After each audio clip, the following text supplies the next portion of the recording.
Parikshit, no one other than him has been over the earth for so long as a young man. From Adartha came a young son named Sunika, the son of Sunita was Niketana, the son of Niketana was Dharmaketu, and the son of Dharmaketu was Satyaketu. O King Parikshit, from Satyaketu came a son named Drashtaketu, and from Drashtaketu came Sukumar, the emperor of the entire world.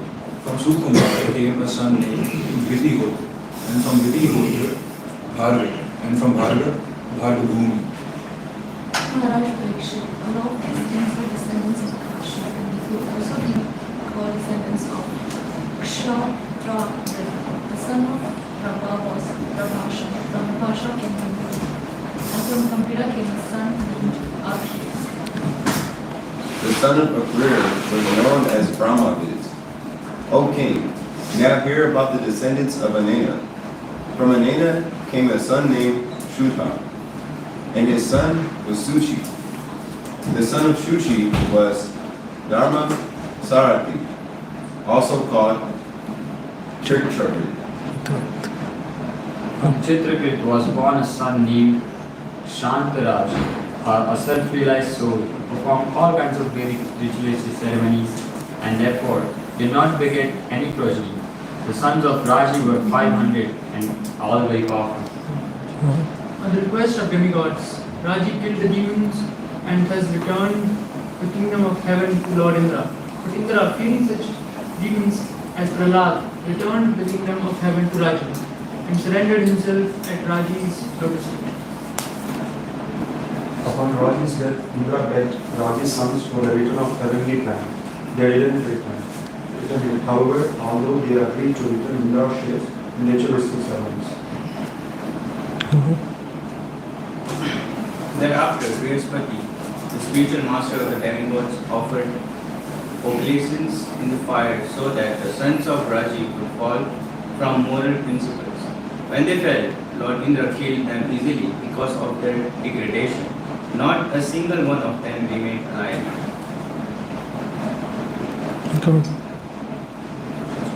From Kusha, the grandson of Chitravarta, was born a son named Pati. The son of Pati was Sanjaya, and the son of Sanjaya was Jaya. From Jaya, Prita was born, and from Prita, King Harideval. Anybody left? From Harideval came a son named Sahadeva, and from Sahadeva came Hina. The son of Hina was Jayasena, and the son of Jayasena was Sampriti. The son of Sampriti was a powerful and expert fighter named Jaya. These kings were the members of the Kshatravarta dynasty. Now let me describe to you the dynasty of Nahusha. Yeah, thank you so much, everybody. So we will be reciting the verse 14. We have two people from last verse here, Sahadev and Jaya. Pitri upareti putra yacha manaya no dadu trivishtapam mahendrya yajna bhagan samadhu.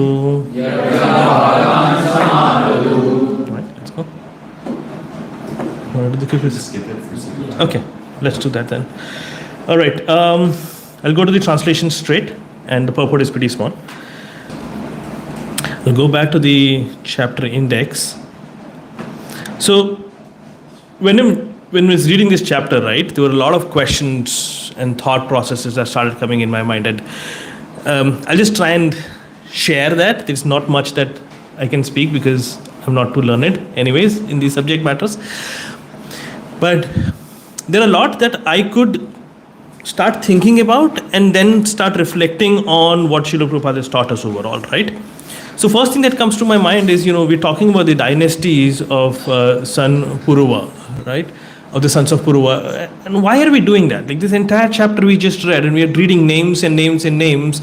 Does it help us give names to our kids? And is that why the chapter is here, or if there is any other reason for it, right? The reason for it, right? So there is this very interesting thing where we're saying Bhagavatam is the book, right? Srimad Bhagavatam is the book, and then there is Bhagavata, the person, who is actually living embodiment of the teachings of Srimad Bhagavatam, for example. So when we are looking at all these dynasties of the entire family tree, the objective is to understand the Bhagavata, the person involved in the activities of the Lord and in different ways of how these devotees are interacting. Now, I started thinking about why. Why is this important to us? And then, there are a couple of things that came to my mind. For example, when we are looking at these activities of the devotees, it kind of sets example for us of saying how are we supposed to be acting in different circumstances. It's kind of like, how in our professional world we identify what we call scenarios, the different ways in which things can happen. And in that, kind of defining what should be the outcome of it. So if you look at the entire volume of Srimad Bhagavatam, everything that can happen in our life has happened with somebody. Right? So we can take all of these examples and saying, oh, like that, I should act now.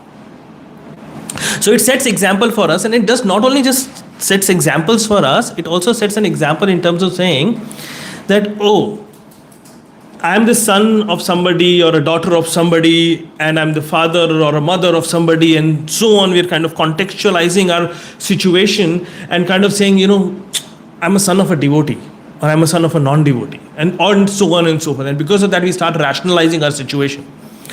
The idea is also, when the full family tree is given to us, it helps us understand the context that these are like these devotees who have been practicing Krishna consciousness and have been able to elevate themselves by the process that's given in the Bhagavatam are also like us. There's not much of a difference in the perspective that they are also householders coming in, like born in a particular family, facing a certain situation, and all of that remains the same. And now when we're looking at their activities and how they interacted, we start understanding the activities of the Lord himself also. How did they interact with the Lord? What did they do which pleased the Lord? So we start coming to understand about the Lord himself also. And in all of these things, the one thing that I have very commonly heard, and let me know if it resonates with you or not, is, in our families, mostly we would hear things like this, oh, you're talking about examples of all of these exalted devotees, but we are not there yet.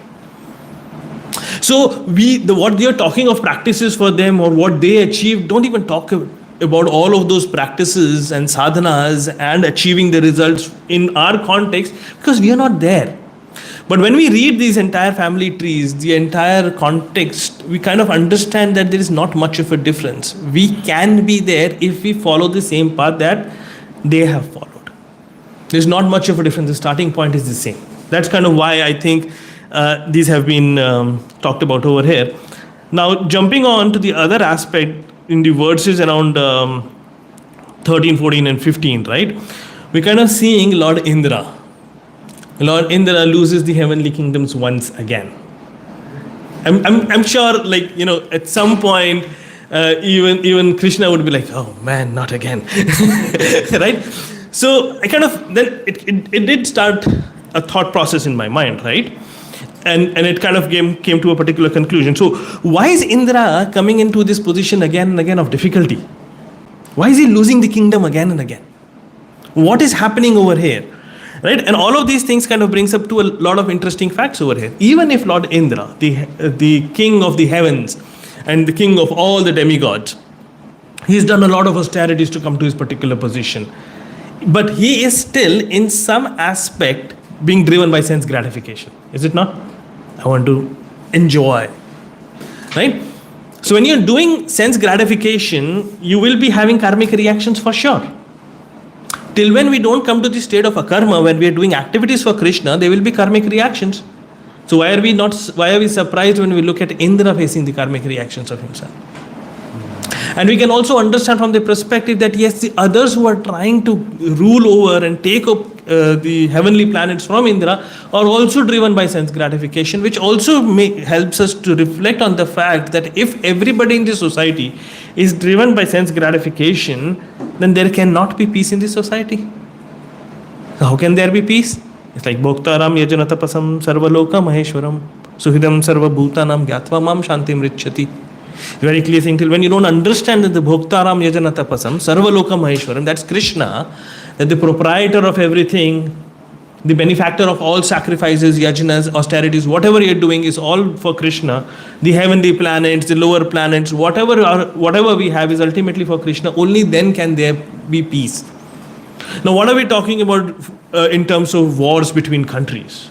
This is much greater and bigger than that. This is interplanetary wars that are happening right now, right? And if there is no peace that is coming in, if people are driven by sense gratification in this scenario, there is no way it can exist in our society, right? So what do we understand, and what is that we are supposed to be taking away from this is a fact that, we can keep performing so many different types of austerities. Dharma, Kama, Artha, right? We can keep going for all of this moksha, right? All four of them. We can keep running behind all of these things, keep doing so much.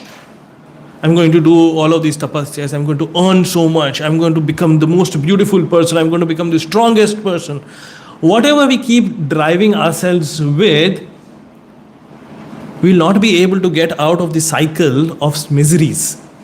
When in all of that, what can be done as a Jiva Tattva, without coming into the boundaries of Krishna consciousness, is the highest is Indra. We keep talking about, the person has left and has reached the heavenly planets, as if it's a very high destination. It's not. Even there, the suffering exists. At the peak of the heavenly planets also, as Indra, he's suffering again and again, losing what he had. And it's same. I lose my phone versus he loses the heavenly planets, the pain is similar. Right? There's not much of a difference. Right? So, why do we have to put in so much of effort in all of these other austerities? This is what was my reflection when I was reading about these. It's like, it's waste of time. So much of education, so much of, everything that we do, unless we are actually surrendering ourselves to Krishna and doing activities in Krishna consciousness, it's a waste of time. And we have to reflect back and say, what percentage of my 24 hours did I waste? Right? So that is where it comes. Now, the other half of it is where I started reflecting then next. Sure, it is because of karmas that Indra keeps getting into troublesome situation. But then why is he rescued? You have a child who is being naughty, does the mistake once, you help him how to get out of that troubled situation that the mistake has got him into. Maybe second time, maybe third time, fourth time you're going to give a tight slap and say, why do you keep doing it again and again, right? But what is happening with Indra? Why again and again? Like in the entire Srimad Bhagavatam, I don't know how many times Indra loses the heavenly planets. And it keeps happening again and again, right? But why is he again and again rescued and helped out? I think, so let's look at this mistake. Sure, we are bad. Okay? And this is where we need to reflect. Sure, we are bad. Sure, we are fallen. Sure, we are not at the full position where we are supposed to be. But if we are doing things at least in a favorable situation to the holistic order that Krishna has created, then he will assist us. Right? Lord Indra, even if he is into sense gratification, even if he is again and again doing mistakes, he's done a lot of mistakes and he accepts that. But still at least he's in favor of and very assistive towards cultivation of Brahmanical culture, for example. He will do things that make sure that the Brahmanas are able to do Krishna conscious activities. They're able to do their yagnas. They're able to do all the other things. And that is why he's favored. So even if we do mistakes in our Krishna conscious process, even if we are falling down again and again, even if all of those things are happening, but our direction is correct. Holistically, the direction is correct of we wanting to become more Krishna consciousness, Krishna will favor us. That's how we can see this as an example if we want to. Right? The other way we can also look at it is sacrifices, austerities, all of these things that are done is what ultimately leads you to a very pious position, a position which is favorable for sense gratification. And it will exist only till when the pious activities are not exhausted. So Indra, how do we get the position of Indra? How many Ashwamedh Yagyas? 100 Ashwamedh Yagyas. You do it and you are at the position of India. You promote it there. That austerity leads you to an opulent position where you are able to have more sense gratification if you want to. Until when those pious activities are not finished, you will be able to maintain that position for yourself. We can see it in that way also if we want to. So how do we understand this? And how do we reflect on it? We see around us that there are a lot of bads. We see people smuggling drugs and all the other things which even by the law of the land is wrong. But we still see them in an opulent position. How? If there are karmas, actually people challenge about this, if there are karmas actually truly existing, how is that these people who are doing the wrong are in an opulent position? Why are they not getting their karmic reaction and falling down and suffering? It's because of the previous pious activities. Till when the pious activities, the results of them are existing there in that opulent position, as soon as those pious activities are exhausted, now they fall down and start reaping the results of their impious activities. So just because one is in an opulent position right now does not mean they will continue to remain.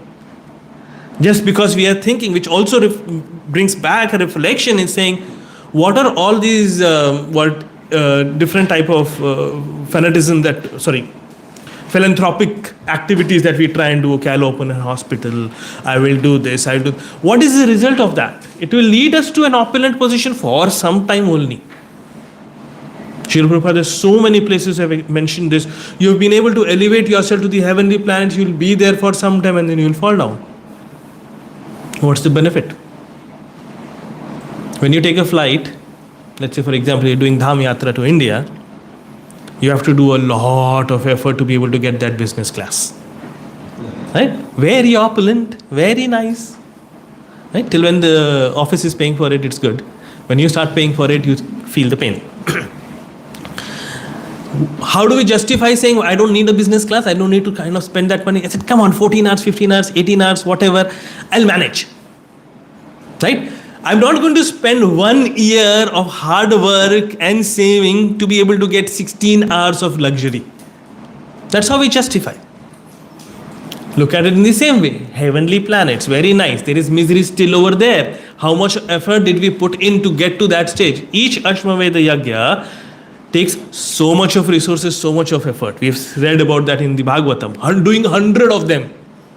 And in that, obviously, Indra trying to oppose you and trying to defeat you, not being able to do it. Right? All of that opposing factors, you take it and come to the position only to keep losing it again and again. What's the point? Right? So these are reflections that I kind of had. Okay, let's go to the next one. Let's talk about King Raji for a minute.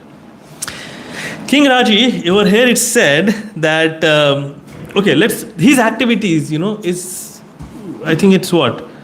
13, he's being requested by the demigods. 14, death. That's it. 2 verses, the entire Leela of King Raji is finished. Why is there no description for it? On the other hand, there are so many other descriptions of the war going on for a long time and descriptions of the war happening. Even, for example, the churning of the ocean, that Leela has been described so much in detail. Last week we were reading about this battlefield description, so much detail. Why are we summarizing this over here in just 2 verses? This is also a very important learning here, right? Srimad Bhagavatam, the objective of the entire Srimad Bhagavatam is to glorify the Lord. Is to communicate information, knowledge which helps us go towards Krishna. Understand Him better, understand how to serve Him, understand the ways how we can approach Him better and serve Him, right? So anything which is not in focus in that direction is reduced in context. But there are others where the Lord is Himself coming in and doing activities, which becomes the Lord's activities. His Leelas are described very much in detail. So this is being described over here maybe just for our reflection purposes, for some understanding, but then where the description is more, that is where it is taking 3 chapters, 4 chapters also as descriptions, right? So now this is what happens when the description is less, by the way. Right? We start speculating. And I'll take an example of how this speculation can work. Where is that verse? Verse 13.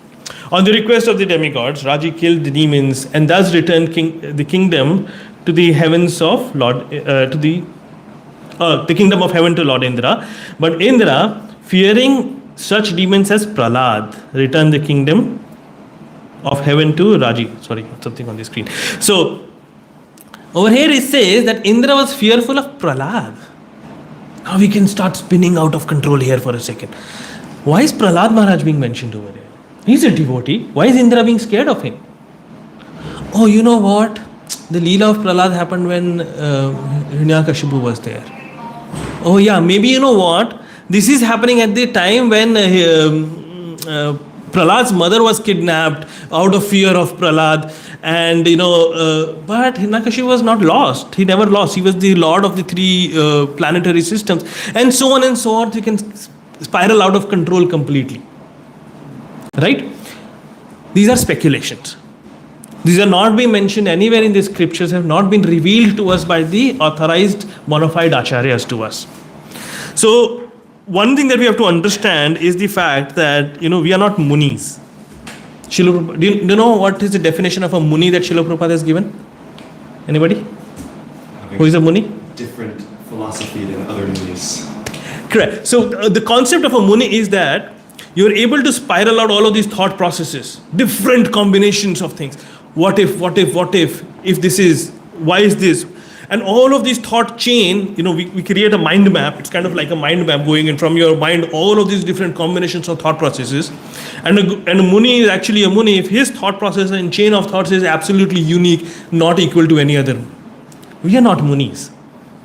What we just tried to do by looking at that just word Prahlad over here in one word was try to become a muni and trying to spurl out all of these thought processes and try to, and then, we would start getting into the habit of doing some research here and there. Let me Google out, let me use ChatGPT to find out a little bit more to support my thought processes or my conclusion over here in order to make it bona fide. If you try and do a search like this, you will always be able to find something in your favor. There are articles out there on the internet which will also favor drinking alcohol if you want to, right? So that is what we are not supposed to be doing. So when the description is such short, we also have to understand the fact that what is important for us has already been given to us. It is good for us to first, like what my Guru Maharaj has given me an instruction is first fully, thoroughly read Srila Prabhupada's book, completely understand it before you go up in the hierarchy in the parampara system to read more and expand more if you want to. We cannot step on our Guru in the parampara system to go up before we have not understood the one who's given Bureau. That's his instruction, but may or may not apply to you. The idea, but basically, is the fact that there are certain aspects which have been very clearly mentioned. There are certain aspects which have not been mentioned. Which has not been mentioned, it's probably not needed for our progress in Krishna consciousness. We can park that. Difficult to do, but we can do that. Right? If there is something that we need to do, it will be revealed to us in some way or the other in an authorized way. We are not munis, we are supposed to be devotees. That is what I take as the conclusion of this aspect, right? Now, let's look at the other aspect in a few more minutes, right? There's this another verse where it says, therefore, Brahaspati, the spiritual master of the demigods, offered oblations in the fire so that the sons of Raji would fall from moral principles. Let's talk of this for a second. What are these moral principles? When we talk of principles, like moral principles, right? The principles that we see in the society right now is all mixed up. Why is that mixed up? Let's take an example. We say do not hurt anybody. To steal from somebody else is bad. It's against the moral principles to do that. But when a thief is caught, he says, it's right for me to steal. Why? My family is hungry. I'm supposed to be feeding them. That's my responsibility. And in order to fulfill that responsibility, if I have to steal, I will steal. I'm not wrong. So now where is the moral principle lying? Let your families die with hunger or stealing, which is the moral principle which comes in. The perspective of these principles in the material world as we see is from our perspective. And that is the problem, because your perspective versus my perspective versus somebody else's perspective will be different, and now there is no moral principle left because everybody is able to justify based on their own argument, and that's the problem. What is right versus what is wrong? We always struggle and we always argue and always keep debating, but we've never been able to encompass everybody and make everybody happy. So what's the missing aspect? The moral principles actually is the one that lies in the dharma, the Sanatan Dharma, which is basically understanding the eternal identity that we have as eternal a soul, right? So any principle that we base on the fact that we are a soul who is an eternal servant of Krishna, and from that if we derive a principle, then that becomes the moral principle, which is universal and applicable for everybody. Now there cannot be a conflict. What are these principles that we start coming about? There are 4 legs of dharma that even the Srimad Bhagavatam describes. The austerities, cleanliness, compassion and truth. And from these are derived the 4 regulative principles that Srila Prabhupada has given us. Of no meat eating, no intoxication, no gambling. Right? All of those regulative principles are coming in because these are the moral principles that we are supposed to be maintaining always. So if we any principle that we are trying to derive, so deviation from these moral principles, what does that mean? It means that we have started to identify ourselves with the body. We have started to get engaged into sense gratification. We kind of covered with and under the control of lust, anger and greed. When we are in these criteria, that is when we have deviated from the moral principles. So that is what is basically being talked over here, that the sons of Raji, they fell down from the moral principles, which means they started engaging into this. Now what happens when we fall down? We fall down, then we lose our lustre and we lose our complete benefits of everything that we have so far received, including the opulence that we received. Spiritual progress, everything, you lose it for sure. You also start losing material benefits. Like it happened over here, they lost the kingdom. They lost the heavenly planets, right? So maintaining these regulative principles is not just important for our spiritual but also for our material purposes also. Right? We can see this. There are very, very tiny descriptions in there in these verses through which we can extract all of these learnings. Now it also says that Brahaspati, the spiritual master of Devanath, offered obeisances, and then it says, where is the verse? Where it says they were he offered the obeisances, and so the son of the of Raji would fall from their moral principles. Now, by doing all these yagyas and everything, how did somebody make somebody else fall down from the principles? That's an interesting question. It's again something that we need to reflect on, because we have to make sure it does not happen to us. Now there are these examples that Srila Prabhupada gives very interestingly, right? And these are very concepts that you will see in different words and flavors. It exists everywhere in the world. For example, the evil eye, the concept of buri najar, evil eye, right? I'm looking at constantly at you and with envy and everything, and that makes you fall down or lose your opulence in a sense. Or this concept of somebody's having this dark art, black magic, something, and because of which something is happening to you. There's also this concept that comes in that, there are ghosts that exist, and the ghosts are influencing you or have entered into your body, and so on and so forth. And now they are making and doing things which is causing you to deviate from the principles. All these things Srila Prabhupada says, yes, it is possible. Interesting, right? But why is it possible and how is it possible? It is only and only possible if we are not strong within. One of the examples that Srila Prabhupada gives is that of a ghost. Who is a ghost? One, right? Without a body, you say? So we have a gross and a subtle body, right? So there is no gross body for when the living entity does not have a gross body, only has a subtle body, which means they're not liberated, they're not spiritual in nature completely. They're still under the modes of material nature, still conditioned, but they don't have a gross body. Because of multiple reasons, they don't have a gross body. But now they still have because of the subtle body, they still have the tendency to want to enjoy. I want to eat nice stuff. I want to hear nice stuff. I want to satisfy my senses, but I don't have senses. How do I satisfy them? That is when they try and enter into another gross body, taking control of that body to be able to do sense gratification. That is what Srila Prabhupada explains. Now, if you are strongly situated in your house, can somebody come and intrude and throw you out or push you into a corner and take control of your house? No. It's only when your defense system, your security system is weak, only then that can happen. So in all of these cases, even in the cases somebody, doing these oblations, is doing dark arts, doing any of these activities, even ghosts, can only impact us only if we are not solidly situated in Krishna consciousness. If we lower down our security systems, only then can we be affected by it. So this is what happened in these cases of sons of Raji. Their security system was low. What are our security systems? The entire program that Srila Prabhupada has given us. Not one element of it is optional. Reading, eating aspects, chanting aspects, everything, association, everything that we see that Srila Prabhupada has given us is a mandate as part of that security system. Right? We cannot have amazingly secured building created very nicely with security system with windows kept open without anything in there. Everything else fails. We cannot have the windows secured with all of the metal grills and everything and leave the front door open. Or worst, have no roof. Right?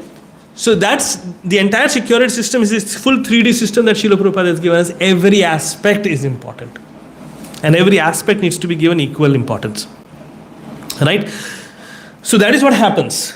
So when we are talking about the moral principles, we talked about what that moral principles is. How is that we can actually fall down? Our fall down is because of us only. The others are external factors only triggering or exploiting the weakness in our own security system. Right? So what are we supposed to do? We are supposed to be controlling our mind completely. Arjuna asked this question in Bhagavad Gita. He says, why is it that it looks like I am pulled into sinful activities by force? And that is where Krishna responds by saying you have to practice to control your mind. So that is the point of how we are increasing our security system, right? It might not look very interesting to do, but it is needed. What is the analogy that Srila Prabhupada gives? A very beautiful one. He talks about eating of a sugar candy when we are diseased with jaundice. The sugar candy tastes very sweet, very nice, very palatable. But when you have jaundice, the same sugar candy is the one which tastes bitter. It's not going to taste well.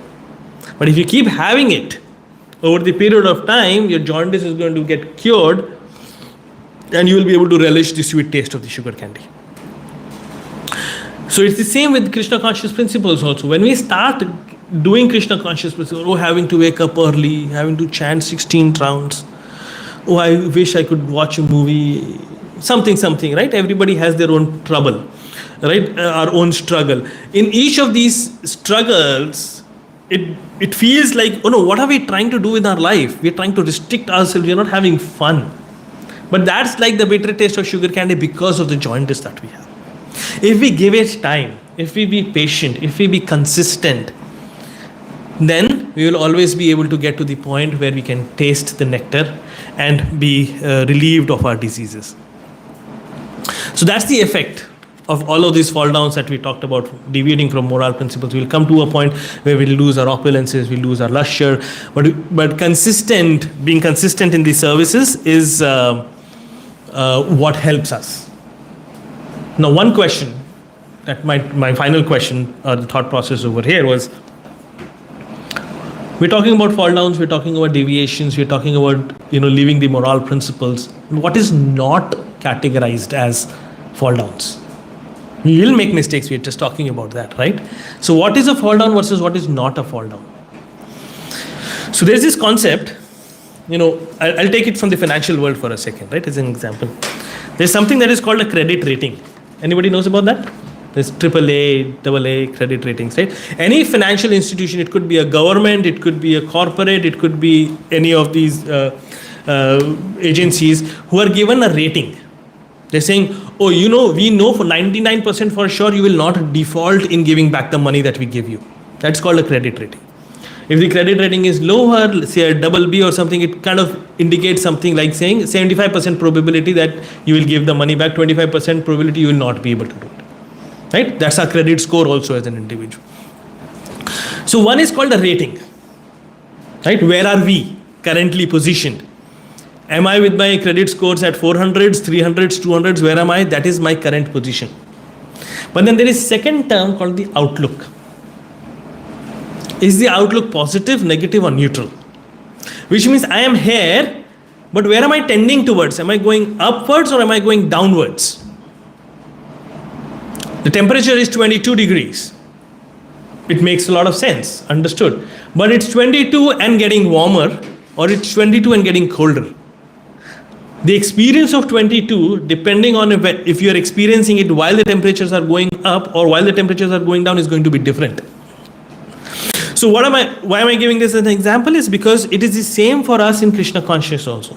We are Kanishta, Madhyama, Uttama, Adhikaris, but where is our tendency? What is our outlook? That is what matters. Sure, I am a Kanishta. I don't know anything. But because I'm making an effort, I'm doing the right things, my outlook is positive, I will eventually be able to elevate myself to a certain higher level, for sure. So it's doing something wrong by itself is not what is counted. It has its effect, no doubt, it slows us down, but the fact is, as an overall general principle, are you still tending towards doing the right things or not? That is the question. That's the outlook. Right? So, there's one example that I'm going to give, right? So, Srila Prabhupada, in the very early times when all of these very, very nice devotees that we have were trying to practice Krishna consciousness, were being told about all the principles, do not eat eggs, meat, blah, blah, blah, blah, blah.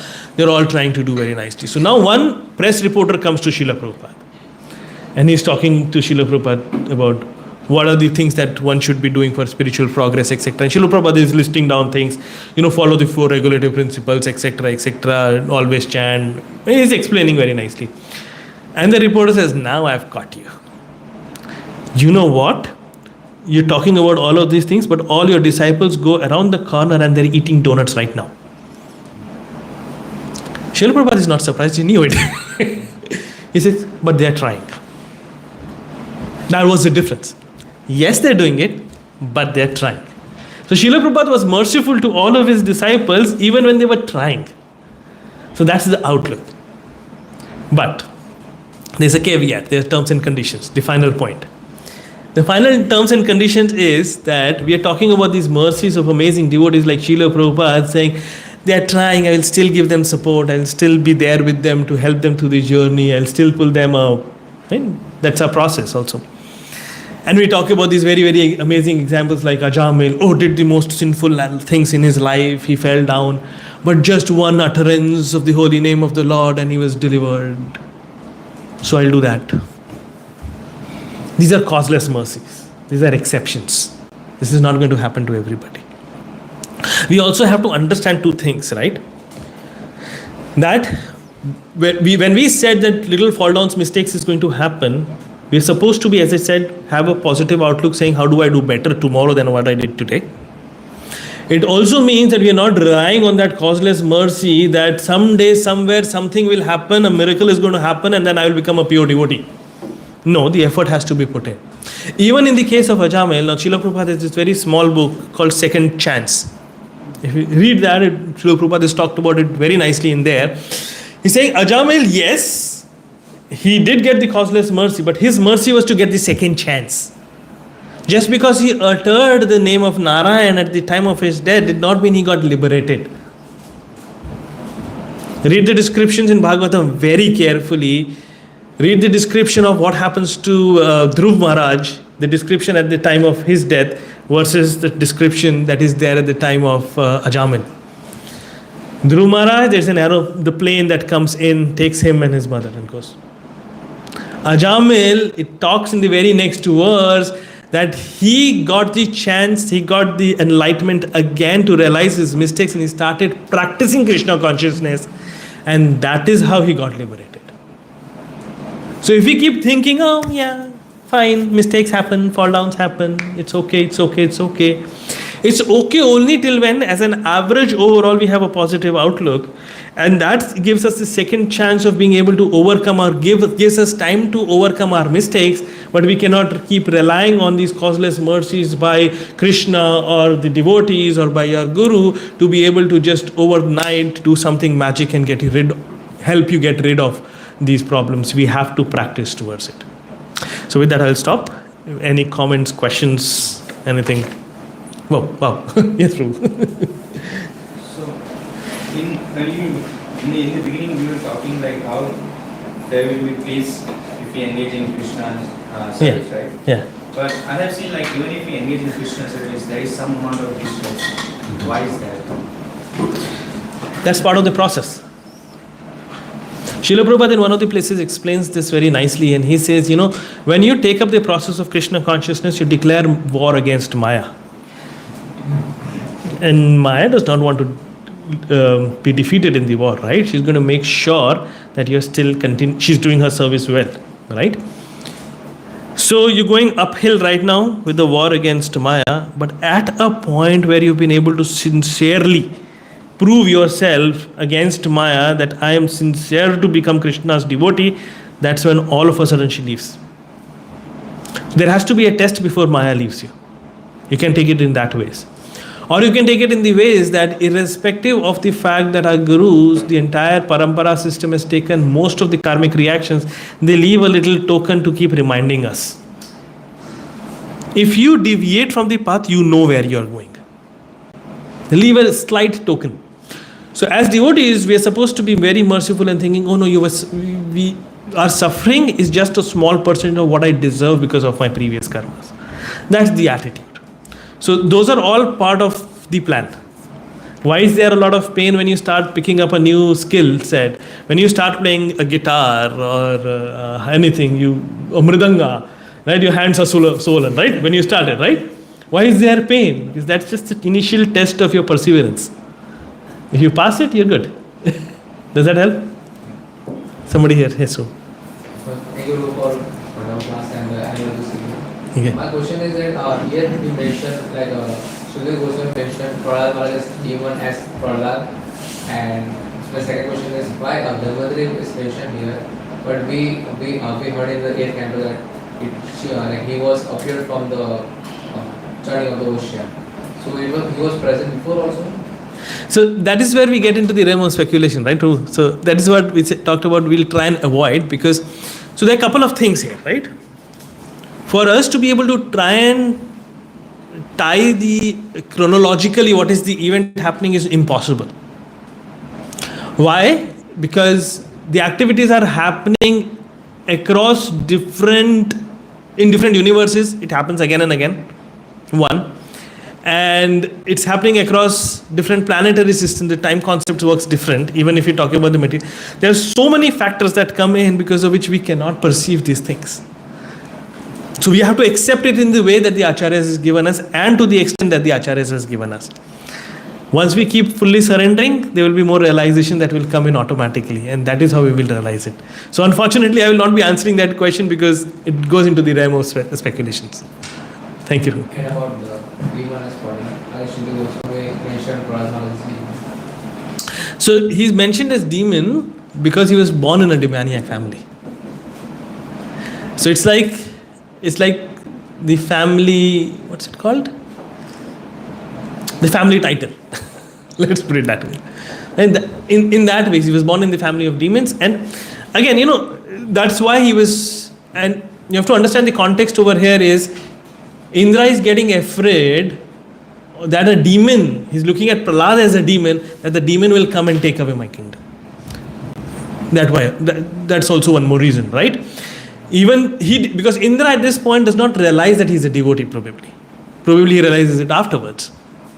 But it's how you are seeing it, how you are perceiving the activities. And he's just relaying that thought process. Any other last question I can take and then we can wrap up. Please, Thank you. You spoke first about genealogy, and still, so what you said is very nice, but someone can argue that why do we have to have a long list of names to teach us what to do, what not to do, when we're not even hearing actually much of the actions and the character? So, yeah, why do we have lists of names? So, apart from the reasons that I mentioned before, right? So, here's one more thing that I see. Like, this is my personal realization, right? Because Krishna is so merciful, right? He gives enough food for everybody based on their taste. What does this mean in this case is, there are people who want to know certain things. There are people who understand knowledge and approach it in many different ways. Somebody would try and understand things put chronologically. Somebody would try and put it in terms of a family tree, who's the son of whom, etc., etc., and who did what, how are they related. Others would try and understand it from a more of a scientific approach, like an analytic Sankhya philosophy approach. Others would just lovingly want to understand it as a story. But if you look at Srimad Bhagavatam, it fulfills all of these appetites. And maybe there is one set of audience who needs something like this, and for them it's provided. That's my guess. I haven't heard that, but that makes sense. It gives authority to Yeah. show that it's history. Like even because you see, right? Krishna is so merciful that even to atheists he gave reasons to believe that he does not exist. Like we are saying, Krishna is beyond birth and death, but there is this activity in which he is taking birth, and there is an activity in which it looks like he's died. Right? So why did he do that? He did it just to give reasons to those who does not want to believe in the fact that he is beyond birth and death, and just giving them reasons. Maybe he's being merciful over here by giving all of this information. That's just my guess. Thank you. Thank you. Thank you. Okay, we'll stop here then. Thank you so much. Hare Krishna. Srila Prabhupada ki.